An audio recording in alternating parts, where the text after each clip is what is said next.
আসসালামু আলাইকুম। স্বাগত জানাচ্ছি কামিল ফিক প্রথম পর্ব। পরীক্ষা ২০২৫ আর ব্যাচ হচ্ছে ২০২৩ এর চূড়ান্ত সাজেশনে। তো এই মুহূর্তে এটা আপনারা দেখতেছেন, এটা হচ্ছে আপনাদের চূড়ান্ত সাজেশন। আমি আপনাদের প্রতিটা ক্লাসের মধ্যে এখানে সাজেশন দিচ্ছি। তো আমি আপনাদের গত পর্বে আপনাদের সাজেশন দিতে ফিকুহ সুনান দিয়েছিলাম এবং আপনারা হয়তো দেখেছেন। এই পর্বে আমি আপনাদেরকে ফিকহুল ইবাদত সাজেশনটা দেব। তো আপনারা এই মুহূর্তে স্ক্রিন দেখতেছেন ফিকহুল ইবাদত। এখানে আপনাদের প্রশ্ন মানটা একদমই সহজ, যেটা আমি আপনাদের ওয়েবসাইট থেকে এটা নিয়েছি। বড় প্রশ্ন মান ৮০, ৮টি প্রশ্ন থাকবে, যেকোনো ৫টির উত্তর লিখতে হবে, ৫ ষোলো ৮০। ছোট প্রশ্ন ২০ মার্ক, ৬টি প্রশ্ন থাকবে, যেকোনো ৪টির উত্তর লিখতে হবে, ৪ ৫ ২০। এই হচ্ছে আপনাদের ১০০ মার্কের পরীক্ষা। তো এবারে আমি আপনাদের বড় প্রশ্নের জন্য যেই প্রশ্নগুলো দিয়েছি সেটার দিকে যাচ্ছি।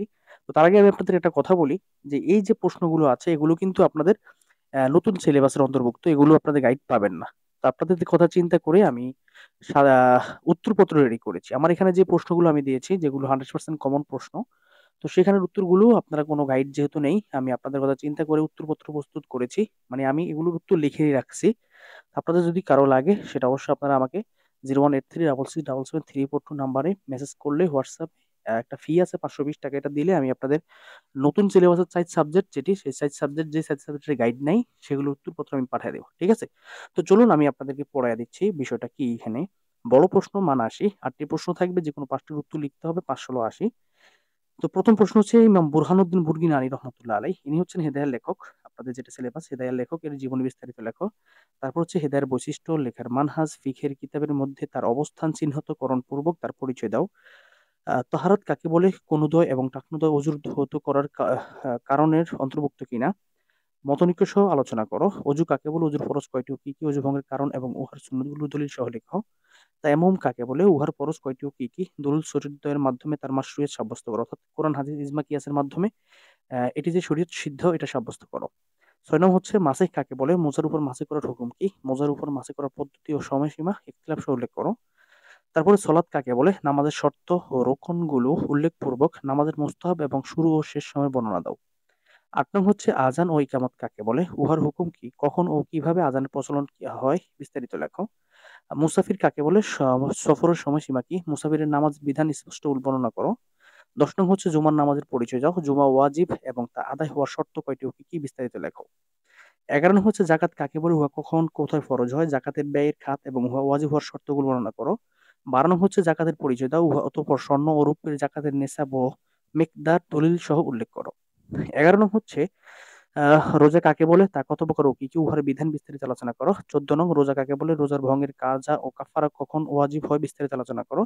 ইতিকাফ কাকে বলে, উহা কত প্রকার ও কি কি, ইতিকাফের শর্তাবলী ও ভঙ্গের কারণসমূহ বিস্তারিত আলোচনা করো। ১৬ নং হচ্ছে হজ কাকে বলে, উহা কত প্রকার ও কি কি, হজের ফরজ ও ওয়াজিবগুলো বিস্তারিত লেখো। অথবা আরেকটা অংশ থাকতে পারে, এটা আমি অবলিক দিয়ে লিখে দিয়েছি, কোন হজকে হজে আকবর বলা হয়েছে, বিস্তারিত লেখো। হজ কাকে বলে, উহা ১৭ নং হজ কাকে বলে, উহা কত প্রকার ও কি কি, হজ কি তাৎক্ষণিক ওয়াজিব নাকি দেরির সাথে ওয়াজিব, ইখতিলাফ সহ লিখো। অথবা আমি একটা আলাদা থাকতে পারে, কোন হজ উত্তম, ইখতিলাফ সহ লেখো। মিকাত কাকে বলে, মিকাত কয়টি ও কি কি, বাংলাদেশের জন্য মিকাত কোনটি, বিস্তারিত লেখো। ওসর কাকে বলে, কোন কোন বস্তুর মধ্যে ওসর ওয়াজিব হয়, বতবেদ সহ লেখো। সিজদায়ে সাহু কাকে বলে, সিজদায়ে সাহু কয়টি এবং কোথায় কোন কোন কারণে মুসল্লির উপর এটি ওয়াজিব হয়। 20টা প্রশ্ন লিখেছি। ঠিক আছে? এবার হচ্ছে ছোট প্রশ্ন। খ মান হচ্ছে 20, 6টি প্রশ্ন থাকবে, যেকোনো 4টির উত্তর লিখতে হবে, 4 পাশে 20 মার্ক। এখানে আমি লিখেছি কয়েকটি প্রশ্ন। মাথা মাছের ১ নং, মাথা মাছের ফরজের পরিমাণ কতটুকু, দলিল সহ আলোচনা করো। বড় পুকুরের বর্ণনা দাও, তার বিধান আলোচনা করো। নাজাসাতের সংজ্ঞা দাও, উহা কত প্রকার ও কি কি, বর্ণনা দাও। সুয়র কাকে বলে, সুর আর কি, উচ্ছিষ্ট কাকে বলে, উহা কত প্রকার ও কি কি। আজান মাশরুইয়াত হওয়ার ঘটনাটি লেখো। নামাজ বৈধ হবে এই পরিমাণ কেরাত কতটুকু, এর মধ্যে কি মত পার্থক্য রয়েছে, বিস্তারিত লেখো। তারাবি কত রাকাত, মত বিষয় উল্লেখ করো। বিতরের নামাজের সময়সীমা উল্লেখ করো। শহীদ কাকে বলে, তার হুকুম বর্ণনা করো। জাকাত কার উপর ওয়াজিব লেখো। জাকাত কখন ফরজ হয় এবং হিকমত কি। জাকাত আদায়ের জন্য নিয়ত শর্ত কিনা, বিস্তারিত লেখো। 13 নং হচ্ছে জাকাতের খাত বলতে কি বোঝো, বিস্তারিত বিবরণ দাও। আর 14 নং হচ্ছে জাকাত, সদকাতুল ফিতর কার উপর ওয়াজিব, কখন ওয়াজিব হয়। 15 নং স্বর্ণের জাকাতের নিসাব ও মিকদার বর্ণনা করো।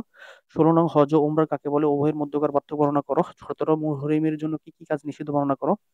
18 জমউ বাইনাস সালাতাইন কখন এবং কিভাবে আদায় করতে হয়।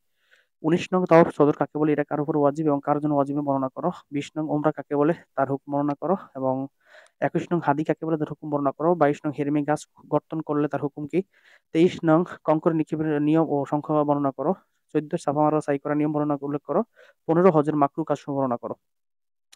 তো এখন একটা বিষয় হচ্ছে, এটা বিষয় আপনাদের মাথায় আসতে পারে যে এতগুলো প্রশ্ন, 15টা ওখানে 20টা, এর কারণটা কি? এর একটা কারণ আছে ভাই, যে আপনাদের যেহেতু এবছর পরীক্ষাটা নতুন হচ্ছে, কোন অংশ থেকে প্রশ্ন হবে এটা কিন্তু ক্লিয়ারলি বোঝা যাচ্ছে না। যেমন আপনার যদি কখনো পরীক্ষা হইতো তাহলে আমরা বুঝতাম যে জোর সালে আসছে বেজোর সালে আসবে না, বা বেজোর সালে আসছে জোর সালে আসবে না, বা কিছু প্রশ্ন থাকে জোর সালে বেজোর সালে সবসময় আসে, এভাবে আমরা সাজেশন তৈরি করি এবং পিছনের প্রশ্নগুলো বিশ্লেষণ করি। তো এখন এটা যেহেতু আপনাদের নতুন সিলেবাস এবং এখানে আপনাদের এটা বিশ্লেষণ করার কোনো সুযোগ নেই, এই জন্য প্রতিটা অধ্যায় থেকে কিন্তু একটা একটা প্রশ্ন ধরতে হয়েছে।